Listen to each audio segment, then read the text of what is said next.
Hey guys, James from the Research Revolution.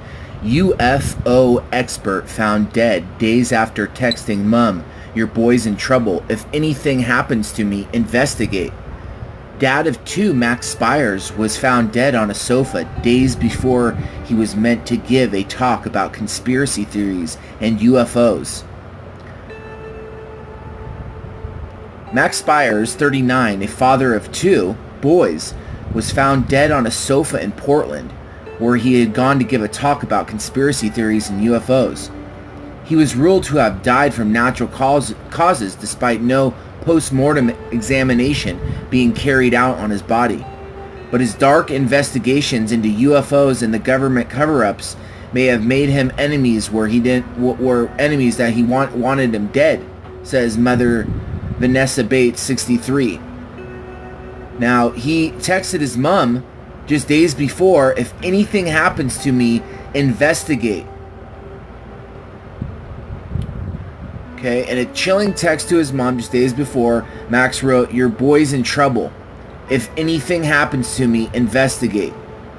Originally from Canterbury, Max lived in America for a few years, but had returned to the city to stay with his mother before jetting off to Portland. Vanessa said, he was making a name for himself in the world of conspiracy theorists and had been invited to speak at a conference in Portland in July. He was staying with a woman who he had known for a long...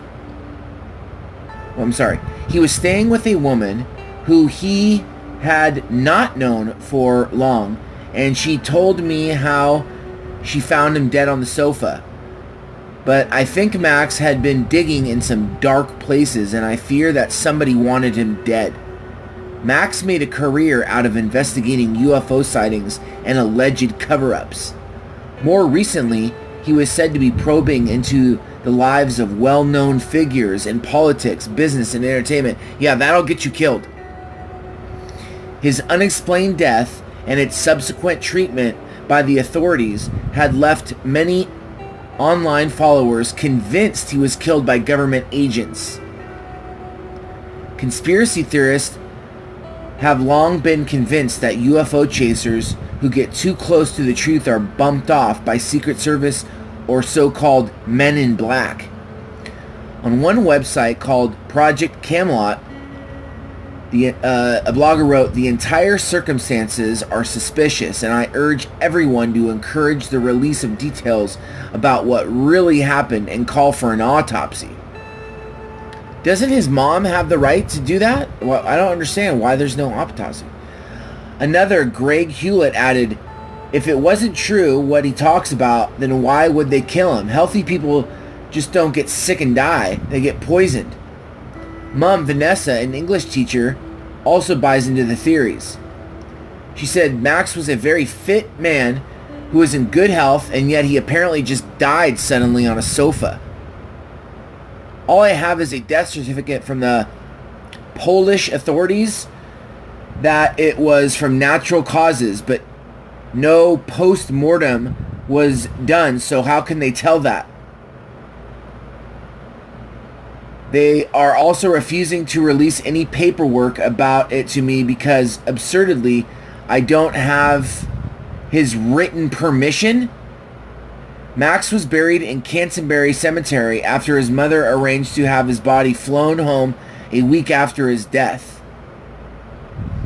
A post-mortem examination was carried out by a pathologist in East Kent, but Vanessa says that more than 2 months later, she still does not know the result or whether there will be an inquest. She added, apparently, he had not suffered any obvious physical injuries, but he could have been slowly poisoned, which is why the results of toxicology tests from his post-mortem are so important. He has a brother, Josh, and a sister, Becky, who are both devastated, as are his two boys. We all want answers to this, and I will continue to fight to get the truth. The Northeast Kent Coroner's Office would only confirm the death was the very early stages of the investigation. Wow. This has been James from the Research Revolution. Oh, I wanted to show you guys really quick. This is who he was.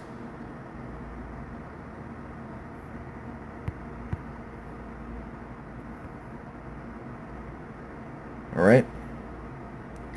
This has been